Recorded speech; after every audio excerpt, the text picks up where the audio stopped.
Wayne Dyer once told a story about a man who had lost his key inside a house and soon after that lost the electricity in the house. The man continued to look for his key inside the house, but he realized it was dark and he kept complaining about the fact that it was dark inside. And so the man decided, it looks like there's light outside. He picked up himself and he walked outside because he said, there is light outside, I should be able to find my key. Let me go where the light is.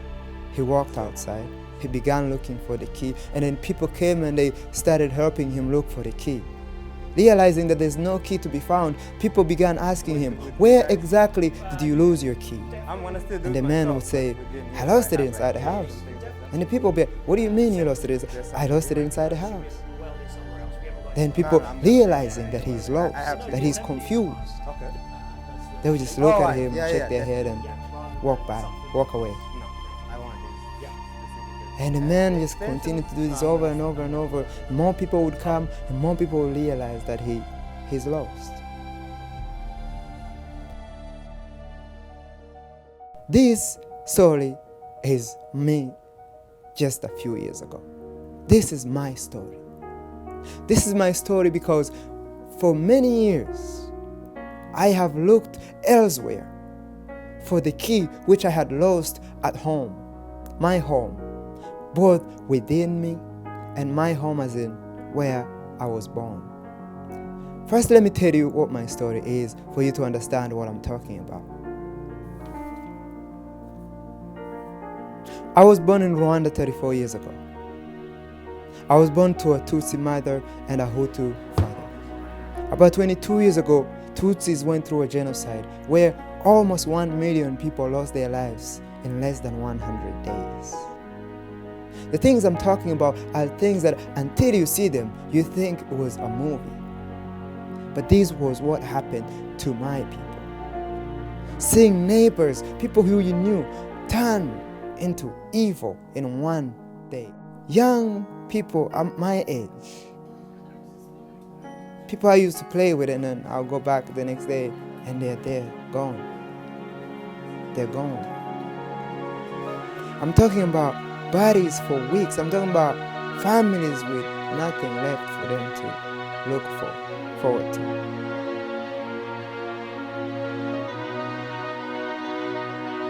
You might think this story is horrible listening to me. You might think that my story is the worst you've ever heard. Except I was the lucky one. I was lucky then to escape the genocide against Tutsi. I was lucky to be able to come to Canada and to enjoy the fruits of this beautiful land. And today I'm like to say that having gone through the aftermath, the psychological wounds of war, that I'm able to come here, to stand here, to still be something which many in my community don't get to do. I am lucky because I can now tell you my story and be able to share it with some success. Many don't get to do this. See, many in my community aren't as lucky as I have been. They don't get to put their key down just after 2 drinks. They don't get to quiet their minds right at the point when they feel like going away. They don't get to do that. They don't get to share their stories of healing and rebuilding from the mental wounds of war. They don't get to do that. I am the lucky one. In the last 3 years, after coming from the worst time in my struggles to stay ahead of my wounds of war, I focused a lot on success. I wanted to understand, what is success? What does it mean? What does it mean really to be successful? My questions were, what is happiness? What is love? What is wealth? What is health? What does it really mean? And I came up with something called the Book of Life. Okay, so do it how you... What that meant was for me, that I needed to find out who I was. What made me thick? What made me stronger? What made me weaker? What strengthened me? What weakened me? And I went deeper. I looked for everything, my traits, my weaknesses, my skills. And I had to find out how to deal with the wounds, the psychological effects that had paralyzed my life for over 5 years. I did this because I had no choice. The only choice I had was to kill myself. or to really look at it. Look at my past and say, let's go. Let me really let me take this heavy weight that I have and move forward. Good.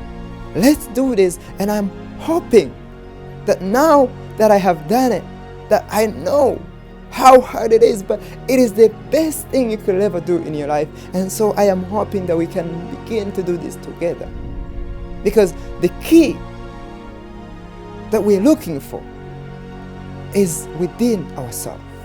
The same way these men, the story that I told you at the beginning of this story, these men went looking for a key, not realizing that that key he was looking for was right at his house. In his mind, he thought so. He knew he lost the key in the house, but he kept finding himself outside. Why? Why do we keep doing this? We are trying to find our solutions in communities that don't understand what we went through. I did this. I left my Rwandese community completely. Now I realize that that community I left, that place is where the key is. That in order for me to gain that key again to my soul, to my heart, to my home, I must go back to that community. And so I'm asking us to do the same thing. I plan to do this by returning to my home again, because I realized that my key was lost there. And this is why I walk. I walk because I realize that I am no longer alone. I know that alone I can't do what I am looking to do. That I can't learn what I need to learn. That I can't heal as much as I need to. That I can't rebuild both personally and as a community member.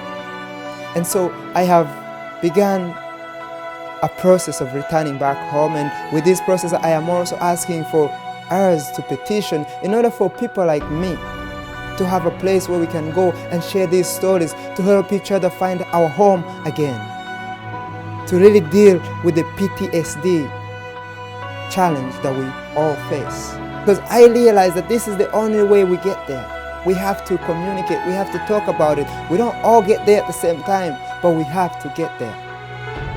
And then with that, once we have talked about it, once we have heard from all these things, the other thing I have decided to do is telling these stories, letting the world know and see what the Rwandese community have done, how we have healed from all this, and how we have overcame and started rebuilding, both in our personal lives and in our community. What I'm asking for from the people is not sympathy.